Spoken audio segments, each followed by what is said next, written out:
thinking of leaving her husband and was... Lisa Lee is in her early 20s, working hard at her career as a singer and optimistic about the future. However, it's been a long struggle to reach this position. Lisa is happy now about who she is, but it's not always been that way. Throughout her childhood, Lisa was known as Lee and was raised as a boy. The confusion was caused by a mistake in assessing which sex Lisa Lee was when she was born. Her genitals appeared to be male, and so she was brought up as a boy. However, it later turned out that appearances can be deceptive, and Lisa Lee is in fact female, but not, she emphasises, either a hermaphrodite or a transsexual. The cause of the wrong assessment of Lisa Lee's sex was a rare medical condition which affects only 1 in 4,500 births. When Lisa Lee came into our Swansea studio, I asked her to explain the condition. It's called congenital adrenal hyperplasia, or CAH for short. Okay, and what exactly are the effects of this?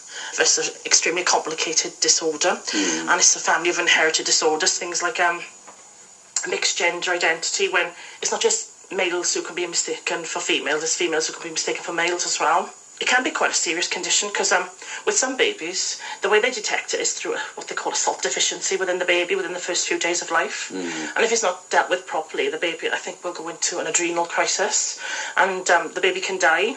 So it can be life-threatening as well. But this didn't happen to you when you were a baby? No, I didn't have the salt-losing type. Right. So you were sort of poised somewhere between male and female when you were a child, Yeah, well, what it is, you have what they call an enlarged clitoris. So it looks like a male organ, so you can quite easily slip through the net unless they test or completely check you. But when I was born, I went to the Carmarthen Hospital, and because I wasn't resident in the Carmarthen area, they sent me to the Swansea Hospital. So each one probably assumed that the other one did a full examination, so I assume that's what happened. When you were growing up, I mean, were you happy, or did you suspect that something was wrong? Or I didn't have an extremely happy childhood, no. But then that's not because of the condition. That's because I had the sort of lots of family problems and sort of I used to get bullied quite a lot. Yes. And I think I was more so bullied because I was a slightly feminine thing that people picked up on, and I never did. Right. We either sink or swim. But your mother never spotted that you were actually female? No, nobody did. And the doctors? I mean, you must have had medical checks and things when you were a child. Well, I assume so, because I had my injections, but it can happen. It's quite rare to slip through the net, but it does happen sometimes.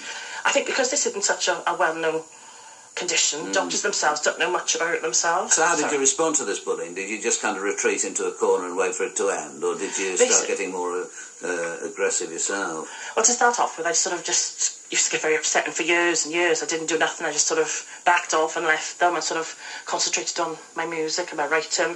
So I became more creative in that sense. But what happened when you hit puberty? That must have been a difficult time, I'd have thought. It was, but more so because I was having sort of very bad migraines, I was having muscular pains, I was having dizzy spells, I passed out a few times, and sort of went to the doctors, and he was just saying, no, it's just growing pains, get used to it.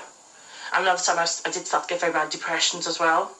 And the GP that I went to see told me that I was just spoilt, and kids our age don't realise how lucky we are. When did you get a serious response from a doctor? At what point did that happen? Well, it was more so when I was 15. Somebody recommended somebody who wasn't, but it was actually the wrong thing that they did, because I sort of went to see one of these sort of private doctors who called themselves a specialist, who turned out that they wasn't a specialist, and they told me a lot of rubbish just to get a lot of money out of me. So, listen, if you don't mind me asking, so as a kind of 15-year-old, what did you look like? Well, the funny thing was, I was thin then until I started on all these steroids and hormones. People sort of quite often did mistake me for female as well. So it was sort of quite strange. Some people thought I was male, some people thought I was female, and I think certain people picked up on certain things and other people picked up on other things. But I could never understand what they were picking up on. So that would upset me, and I think there was something was wrong with me. So that would sort of hurt, and I'd get very upset. So did you feel male or female at this time?